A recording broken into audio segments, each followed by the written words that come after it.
Tafsir Al-Quran di Masjid Agung Darussalam Purbalingga.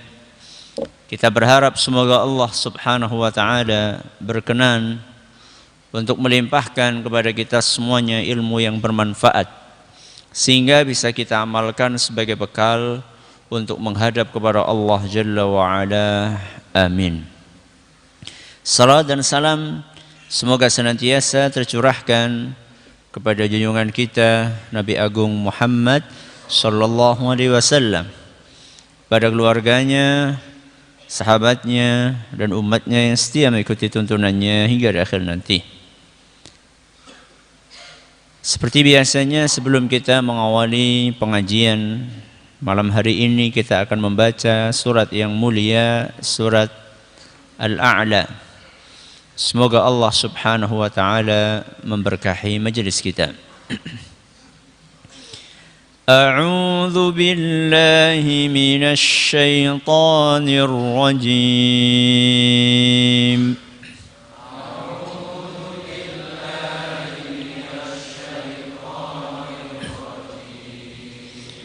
Bismillahirrahmanirrahim.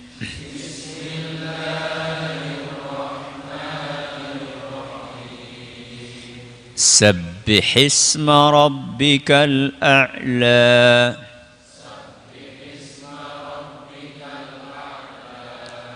الذي خلق فسوى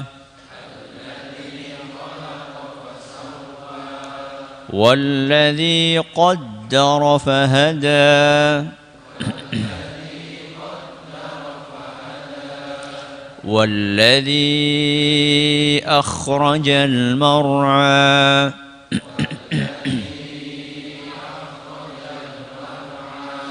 فجعله غثاء أحوى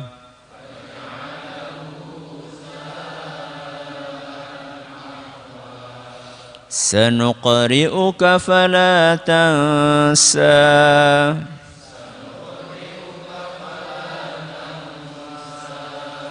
إلا ما شاء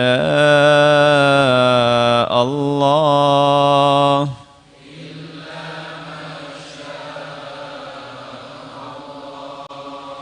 إنه يعلم الجهر وما يخفى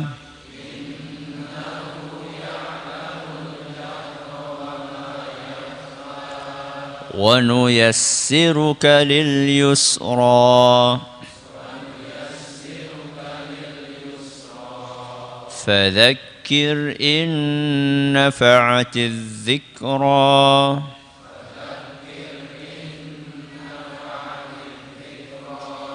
سيذكر من يخشى ويتجنبها الأشقى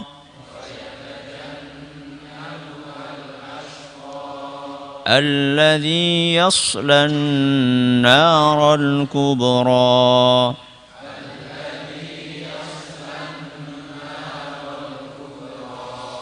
ثم لا يموت فيها ولا يحيا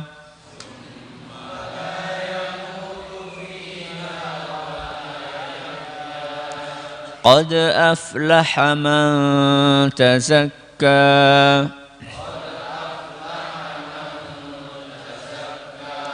وذكر اسم ربه فصلى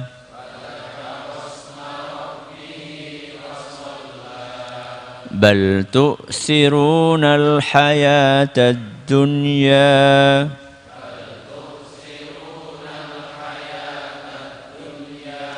والآخرة خير وأبقى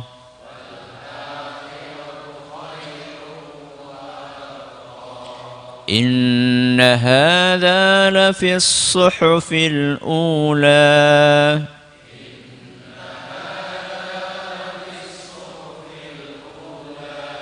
صحف إبراهيم وموسى.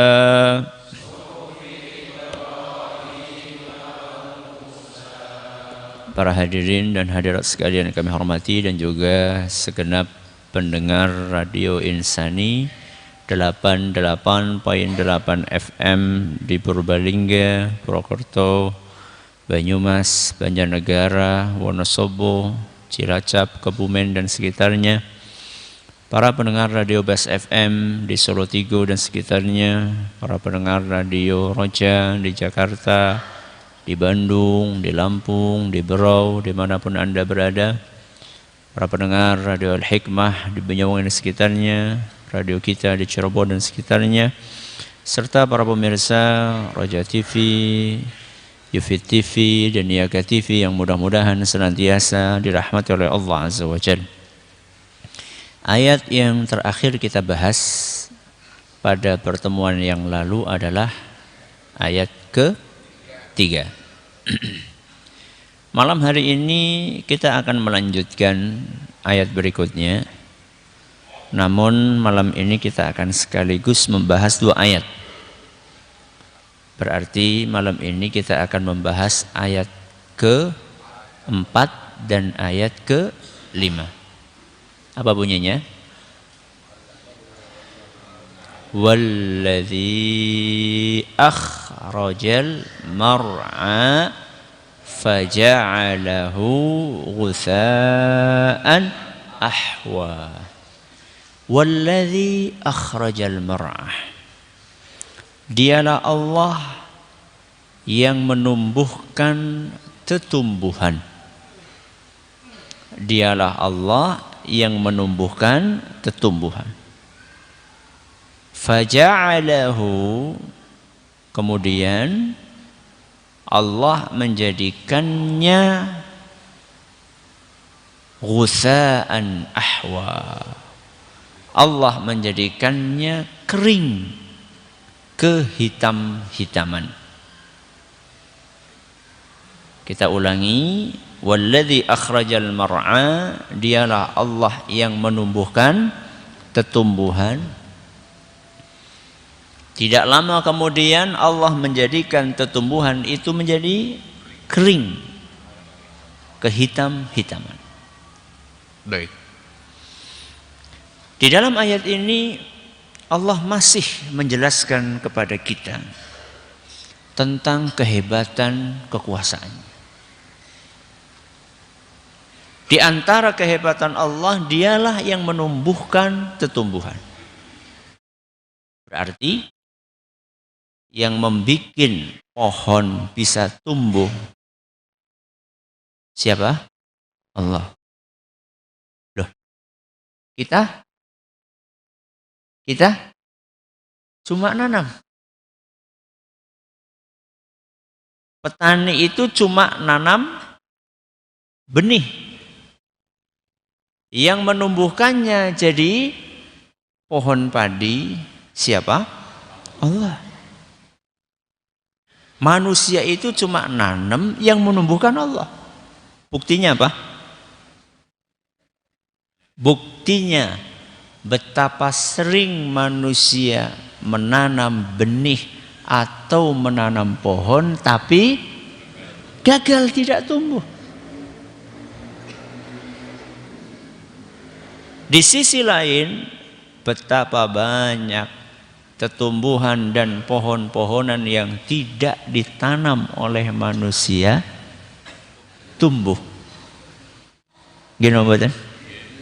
Kira-kira banyak yang kita tanam atau yang justru tumbuh sendiri tanpa kita tanam? Tumbuh sendiri, maksudnya ditumbuhkan sama Allah.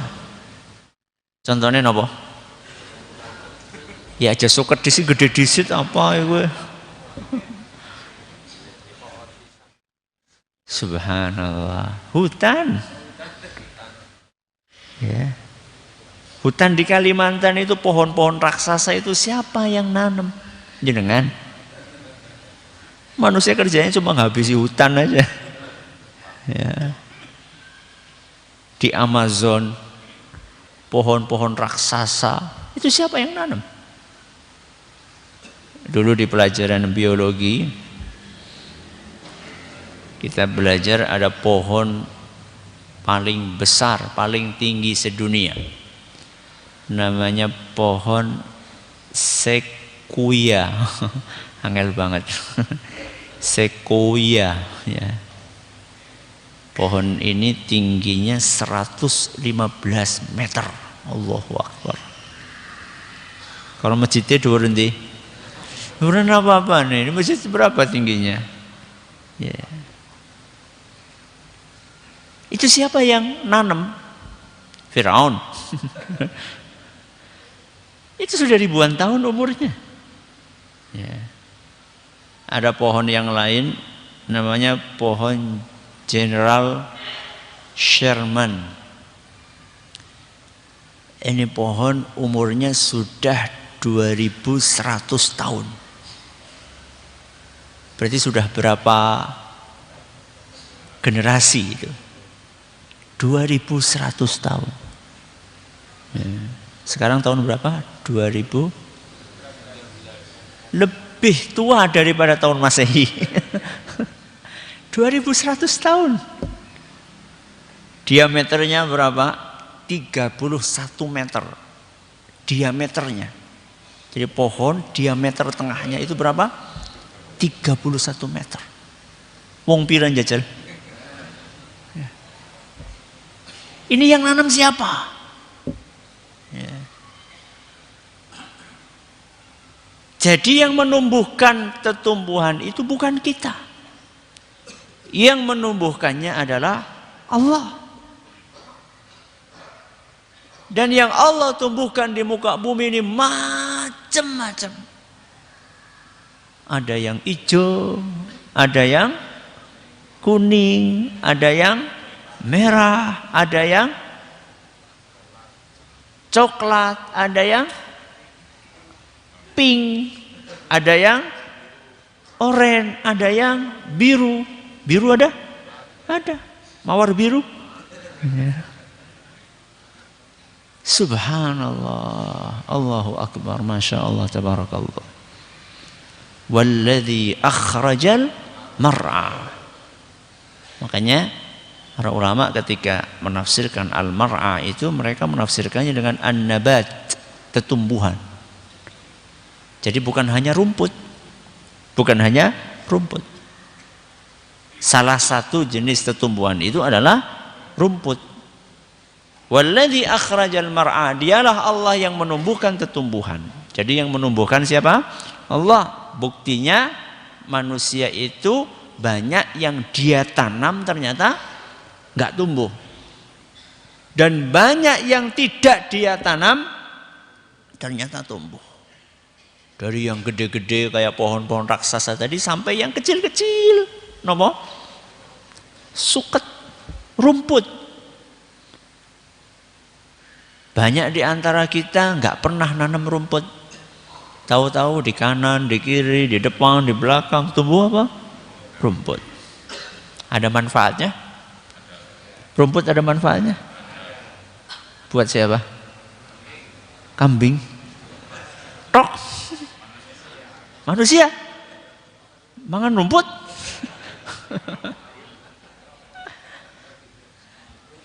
Buat kambing jelas, buat sapi jelas, rumput gajah, rumput raja, rumput odot, ya. Macam-macam rumput-rumput yang buat hewan ternak. Ya. Tapi apa ya ada Ustaz, rumput yang buat manusia banyak. Penelitian belakangan ini membuktikan bahwa banyak rumput-rumput yang kita anggap sebagai gulma, sebagai hama, ternyata justru bermanfaat untuk obat-obatan. Ada seorang pakar kesehatan nulis atlas tumbuhan di Indonesia, 6 jilid. Jadi saya bawa, lupa enggak saya bawa ke sini. Ada di tas, lupa enggak saya. Ada 6 jilid atlas. Masing-masing itu punya kelebihan, punya manfaat. Katakanlah suket teki. Apa? rumput teki. Itu ternyata manfaatnya banyak sekali. Ya. Disebutkan oleh para peneliti bahwa rumput teki ini itu bisa dijadikan sebagai obat untuk berbagai macam penyakit. Bisa untuk mengobati kejang perut, bisa untuk membantu mengobati luka, bisul, lecet. Coba sekarang, obat merah itu kapan munculnya? Belum lama. Dulu di zaman nenek moyang kita itu ada nggak yang terluka? Banyak. Terus pakai apa? Ya itu, pakai obat-obatan tadi yang ada di sekeliling kita. Yang selama ini kita cabuti, kita semproti, ya, supaya cepat apa? Mati. Ternyata banyak sekali manfaatnya. Bahkan rumput mutiara yang kecil-kecil itu, yang daunnya apa namanya, bunder-bunder kecil-kecil itu bahkan sekarang ada penelitian bisa dijadikan sebagai anti kanker. Bayangkan, anti kanker, rumput jadi anti kanker. Sehingga wajar ketika Allah Subhanahu wa taala menyebutkan salah satu kekuasaannya adalah walladzi akhrajal mar'a. Belum lagi rumput-rumput yang lain, meniran. Orang susah buang air kecil. Pakai apa? Meniran. Melancarkan air seni. Bisa untuk mengobati ibu-ibu yang sedang nyeri haid. Bisa menurunkan demam, mengobati epilepsi, macam-macam. Selama ini kita potongi, kita buangi, kita semproti, ternyata manfaatnya banyak. Tapi harus konsultasi. Ya. Karena kata Hembing, ya, kebanyakan makan meniran itu bisa bikin impoten. Makanya harus konsultasi sama ahli kesehatan. Jangan nyongoli wahyu gitu. Dia bisa nggak obat. Ya. Jadi harus ada penelitian, ya, atau pengalaman, ya, kearifan lokal. Dulu kita ketika batuk-batuk biasanya sama orang tua kita diambilin apa? Jeruk nipis. Kalau lagi apa namanya diare, daun jambu, gitu. Subhanallah. Ya. Walladzi akhrajal mar'a. Kemudian setelah itu Allah Subhanahu wa taala melanjutkan firman-Nya, faja'alahu ghutsa'an ahwa. Setelah Allah Subhanahu wa taala menumbuhkan tanaman-tanaman di muka bumi ini, Allah menjadikan tanaman-tanaman itu layu, kering, kemudian menjadi kehitam-hitaman. Kenapa Allah Azza wa Jalla mengingatkan kita bahwa yang hijau ini akan layu? Kenapa? Kata Imam Ibnu Abi Zaid rahimahullahu ta'ala, bahwa Allah menyampaikan itu untuk memberikan pelajaran kepada kita tentang zahabud dunya ba'da nadaratiha, bahwa dunia ini akan fana setelah sebelumnya begitu menarik mata. Bahwa dunia ini akan fana. Apa artinya fana? Sirna, habis, hilang. Yang hijau jadi kuning, layu, rontok. Rambut yang hitam jadi apa? Putih. Ya. Kulit yang kenceng jadi kendo, keriput.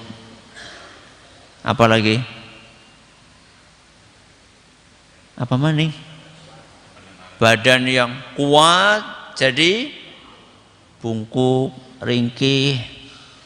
Biasanya ngangkat barbel, siki ngangkat gelas be.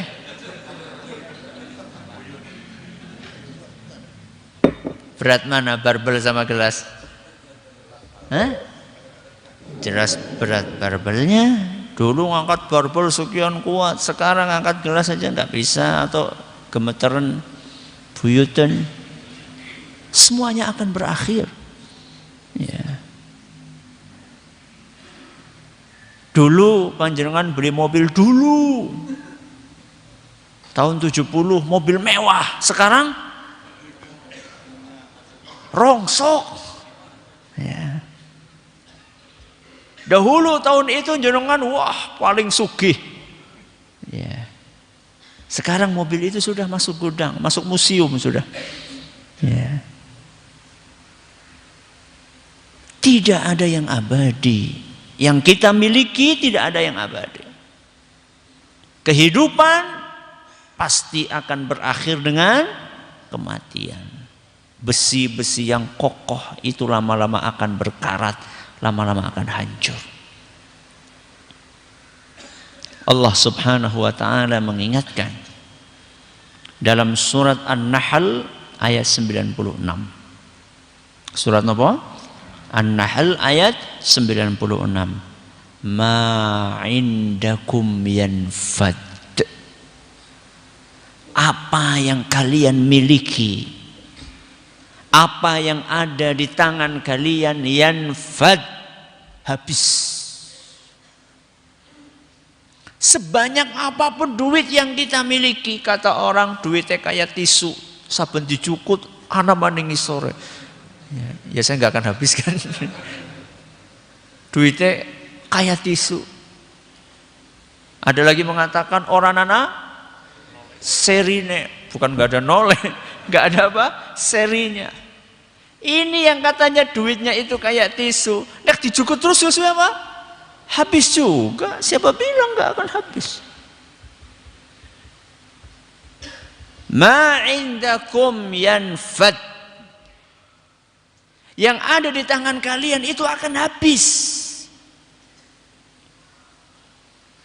Yang nggak habis apa? Wa ma indallahi baq. Dan apa yang ada di sisi Allah itu yang akan kekal abadi. Jadi dari ayat ini Allah Subhanahu wa taala ingin mengingatkan kita para manusia bahwa apapun yang kita miliki, harta, apalagi jabatan, 5 tahun terus perpanjangan, 5 tahun maning terus sudah selesai. Ada ustadz yang seumur hidup mati mau wis.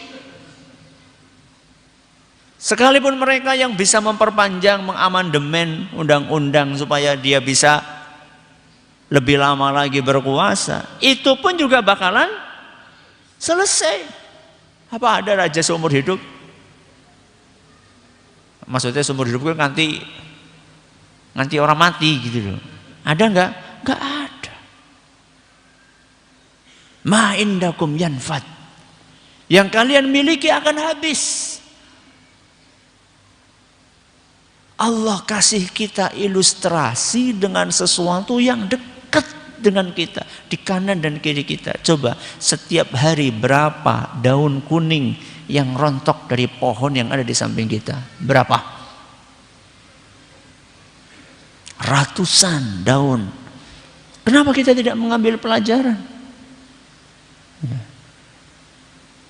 Bahwa ketika kita punya orang yang sangat kita sayangi, suatu saat diambil nyawanya oleh Allah Subhanahu wa taala. Itu sesuatu yang biasa. Biasa di sini maksudnya pasti akan kita alami. Yang hidup pasti akan mati. Cuman bedanya ada yang matinya cepat, ada yang matinya orang mati-mati. Ada yang masih kecil sudah meninggal, ada yang sudah tua belum meninggal juga. Semuanya akan mati. Kullu nafsin dha'iqatul maut. Setiap yang bernyawa pasti akan merasakan kematian. Orang yang memahami ini, orang yang memahami sunnatullah ini, bahwa yang punya kehidupan pasti akan mati, bahwa segala sesuatu pasti ada akhirnya. Ketika dia kehilangan sesuatu, dia tidak akan terlalu sedih. Ya, sedih wajar. Masa orang tua meninggal enggak sedih? Orang mungkin. Ya. Masa ditinggal istri enggak sedih? Sedih enggak jenengan kalau istrinya meninggal? Jadi menang poy. Jangan-jangan jenengan. Ya sedih lah. Masa nggak sedih sih ditinggal mati sama istri, walaupun nanti nikah lagi, pokoknya sedih dulu lah. Ya. Sedih dulu lah, masa nggak sedih sih? Ya. Tapi orang-orang yang beriman, yang paham, walladzi akhrajal mar'a faja'alahu husa'an ahwa, ketika dia ditinggal wafat oleh istrinya, oleh suaminya, oleh orang tuanya, oleh anaknya, oleh kucingnya. Ya. Jadi sebagian orang menganggap hewan-hewan itu sebagai keluarga. Jadi kucingnya, ikan koinya. Ya. Ketika ditinggal mati oleh makhluk-makhluk tadi, sedih wajar, tapi dia cepat move on. Apa move on, Pak? Cepat untuk bangkit lagi. Ya. Inilah pelajaran yang bisa kita ambil dari ayat ini. Jangan sampai kita kehilangan sesuatu yang pernah kita miliki, terus kita sampai bertahun-tahun sedih, nanti orang mangkat memejit. Ya. Ada manusia yang seperti itu. Jangan sampai seperti itu. Ya. Awalnya rajin ke masjid, begitu tinggal wafat oleh keluarganya, istrinya, suaminya, habis itu gak ke masjid, saking apanya? Saking cintanya. Dulu sudah pernah berjanji sehidup semati. Jadi orang kayak gue, sehidup mati dewek-dewek kayak gue, bener ya gue. Ya. Masalah mati itu ya terserah Allah Azza wa Jal. Ada yang mati duluan suaminya, ada yang mati duluan istrinya. Jadi orang yang paham ayat ini, walladzi akhrajal mar'a faja'alahu ghutha'an ahwa, ketika layu yang dia miliki, atau bahkan ketika mati yang dia miliki, maka dia akan cepat untuk bangkit kembali. Karena kematian adalah sesuatu yang tidak bisa dihindarkan oleh makhluk hidup. Ini yang pertama. Yang kedua, pelajarannya, dia akan selalu berpikir bagaimana yang fana ini,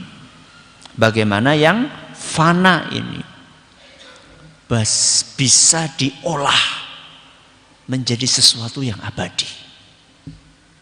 Apa? Bagaimana yang fana ini bisa diolah menjadi sesuatu yang abadi. Contoh, umur. Apa? Umur. Fana atau tidak? Fana, akan ada habisnya. 60, 70. Tapi ada nggak orang yang umurnya sampai ratusan tahun, sampai ribuan tahun, sampai jutaan tahun? Mungkin? Mungkin? Tidak. Tidak atau mungkin? Mungkin atau tidak mungkin? Hah? Mungkin. Tapi bukan secara konkret umurnya panjang beneran, bukan. Tapi apanya? Pahalanya, amalannya. Sekarang Imam Bukhari. Siapa? Imam Bukhari. Usianya berapa? Puluhan tahun, 70, 80, 60. Sama kayak kita. Tapi lihat sampai sekarang kita bisa masih merasakan ilmu yang diwariskan sama Imam Bukhari.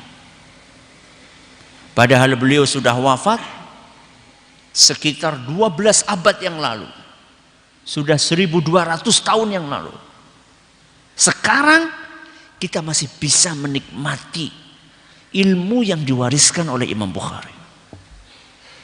Bukan cuma Imam Bukhari, Imam Syafi'i, Imam Nawawi, yang usia beliau Imam Nawawi cuma sekitar 40-an tahun. Berapa tahun? 40-an tahun. Tapi yang beliau tinggalkan buat kita, Allahu Akbar. Dari yang kecil, tipis, tapi manfaatnya luar biasa. Arba'in Nawawi. Sampai yang sedang Riyadus Shalihin. Sampai yang tebal Al-Majmu' Syarah Al-Muhadzab, buku fikih madhab Syafi'i. Tebalnya segini. Tebalnya segini. Itu salah satu bukunya. Masih banyak bukunya yang lainnya. Ya. Buku hadis beliau punya, buku fikih beliau punya, buku akhlak beliau punya. Ya. Panjenengan kita sing maka ditinggal nopo? Saya setiap hari nulis Ustaz. Apa? WA. Jajal dikumpulkan sama sing gelem tuku ya. Nulis dong, tapi punya ilmu dulu. Jangan asal nulis, ya, punya ilmu sehingga nanti jadi amal jariah. Kalau asal nulis nanti bukan jadi amal jariah, nanti jadi apa? Dosa jariah nanti. Maka sesuatu yang fana ini bikin supaya bisa abadi. Umur yang kita miliki saat ini, apa yang bisa kita abadikan? Nah, Ustaz, saya levelnya kalau sampai ngarang buku kayaknya saya orang ngoyok Ustaz. Ya sudah, mulang ngaji. Kenapa? Mulang ngaji. Itu apa kira-kira bisa Ustaz? Bisa untuk mengabadikan umur yang jenengan. Di sisa-sisa umur yang entah tinggal berapa tahun, menit. Yang kita tidak tahu tinggal sisa berapa itu. Masa nggak ada sih sekian jam yang kita gunakan untuk mulang bocah ngaji? Daripada kita tengah-tenguk nengarep umah ngitungi mobil sing liwat. Ya. Sudah pensiun mau ngapain lagi? Ya. Mari kita manfaatkan waktu kita, ada dong yang untuk mengajarkan kebaikan sehingga ada yang mewarisi ilmu kita. Orang kita mulang bocah membedakan antara alif dengan apa? Ba, ta, sa. Nanti anak-anak itu akan paham huruf kita yang ngajari. Nanti anak-anak tersebut begitu besar dia akan ajarkan kepada anak-anak yang lain. Nanti anak-anak yang lain itu besar akan mengajar. Ini kan jadi amal jariah. Jenengan sudah ada di kuburan, ilmunya masih mengalir, masih dimanfaatkan. Aw ilmun yun tafa'u bihi, ilmu yang bermanfaat, yaitu ilmu yang diamalkan. Ya. Maka orang yang paham walladzi akhrajal mar'a faja'alahu ghutha'an ahwa, dia tidak ingin cepat layu. Dia berpikir bagaimana ketika layu tetap ada manfaatnya. Kalau kayak tumbuhan sih layu, daunnya berguguran, bisa jadi apa? Kompos, dewek. Ya, masa dijadikan kompos? Ya. Yang ada manfaat yang kita berikan, ilmu yang kita berikan. Maka kalau panjenengan itu jadi guru TPQ, itu prospektif, ya. Bukan madesu. Guru TPQ 300.000 sebulan, pahalanya jamaah yang pahala yang Anda dapatkan, dan itu jauh lebih berharga dibandingkan berapa tadi?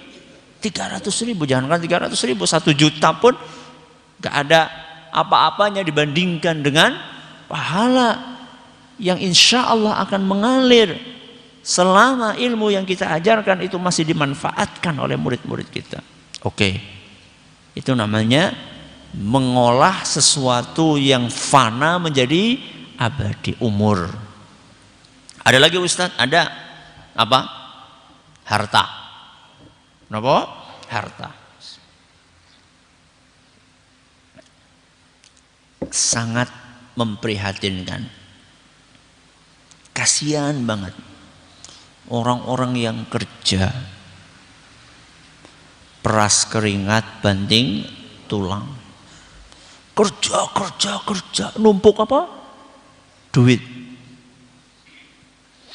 Begitu duitnya banyak, wis sewidak tahun, ora bisa nggo ngapa-ngapa.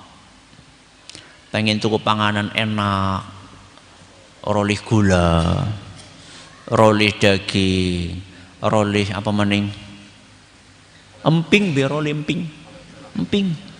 Ya. Dia pengen beli mobil, paling ya cuma disopiri tok, jago. Ya. Bikin rumah gede, orang kuat jalan ngana kene, dilamaning mati. Setelah itu buat bancaan hartanya. Apa bancaan? Buat rebutan. Terus apa buah dari capeknya Anda selama 60 tahun banting tulang, peras keringat, kepala dijadikan kaki jadikan kepala. Hanya untuk menikmati setahun 2 tahun terus habis itu buat rebutan ahli waris? Kenapa kita tidak berpikir dari sekarang? Saya punya duit ini, saya pengen menjadikan duit saya abadi. Gimana caranya? Gimana caranya? Diinfakkan di jalan Allah. Orang ketang anak kotak na masjid liwat diisi pira? Klutik. Pinten klutik? Ya mungkin ada yang 1000, ada yang 500. Sing penting ikhlas. Ya lebih apik maning 1.000 ikhlas. Ya. Rupiah-rupiah yang kita infakkan di jalan Allah itulah salah satu cara kita menyiasati yang fana berubah menjadi nopo? Abadi. Ya. Makanya Rasulullah Shallallahu Alaihi Wasallam itu pernah mengajak para sahabatnya untuk berfikir. Kata beliau, ayyukum malu warithihi ahabba ilaihi min malihi. Siapa di antara kalian yang lebih suka harta milik ahli warisnya dibanding hartanya sendiri? Jadi Nabi SAW menanya kepada para sahabat, coba siapa di antara kalian lebih suka harta ahli warisnya? Ahli waris berarti siapa? Anak-anak. Siapa yang lebih suka harta ahli waris kalian dibandingkan harta milik kalian sendiri? Mendapatkan pertanyaan seperti itu, maka para sahabat menjawab, ya Rasulullah, ma minna ahadun illa maluhu ahabba ilaihi. Wahai Rasul, setiap dari kita pasti lebih menyukai hartanya sendiri dibandingkan harta orang lain.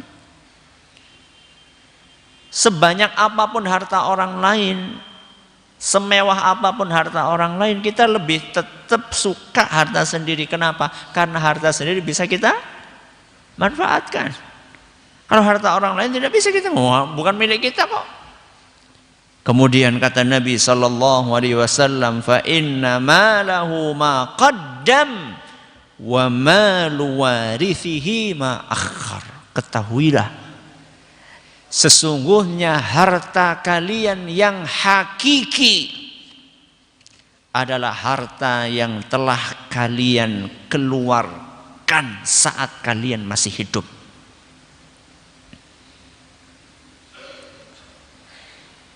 Wa malu warithihi ma'akhar. Adapun harta yang dia tinggal saat dia mati, maka itu milik siapa? Ahli warisnya. Hadis riwayat Bukhari. Jadi harta kita yang sejati itulah harta yang saat kita masih hidup sudah kita keluarkan. Yang namanya mengeluarkan harta itu kan ada yang untuk kepentingan pribadi, ada yang untuk kepentingan agama. Mana yang milik kita? Agama tok. Yang untuk kepentingan pribadi bukan milik kita? Milik kita. Yang buat makan, yang buat apa? Beli pakaian, yang juga pokoknya yang kita pakai sehari-hari lah. Buat berobat, itu milik kita. Karena sudah kita manfaatkan, kita sudah menikmati. Tapi yang sudah kita nikmati ini, yang sudah kita makan, gak awet. Begitu dimakan, nunggu berapa jam? Sehari semalam, terus bukan hilang, keluar, masuk ke septic tank. Itu harta yang kita makan. Terus ada nggak Ustadz harta yang kita keluarkan tapi nggak masuk septic tank? Ada. Ya itu tadi yang saya bilang. Ada kotak infak kita masukkan. Entah itu dibikin buat masjid, entah itu dibikin buat pesantren, entah itu dibikin panti asuhan, entah itu bikin jalan. Ustadz masa jalan bisa jadi pahala? Loh iya loh. Maka panjenengan kalau misalnya dilirihi sama desa, Mas nun sewu niki kula nyuwun nggih dalan semeter. Kedayen jenengan napa? Alhamdulillah. Udah malah sorry yo. Ya ora apa-apa, sing penting ana ganti untung. Ya. Maka mari kita pikirkan masing-masing apa yang sudah kita jadikan sebagai abadi, sesuatu yang abadi dari hal fana yang kita miliki. Wallahu taala a'la wa alam. Semoga bermanfaat. Kita tutup dengan membaca subhanakallahumma wa bihamdika asyhadu an la ilaha illa anta astaghfiruka wa atubu ilaik. Assalamualaikum warahmatullahi wabarakatuh.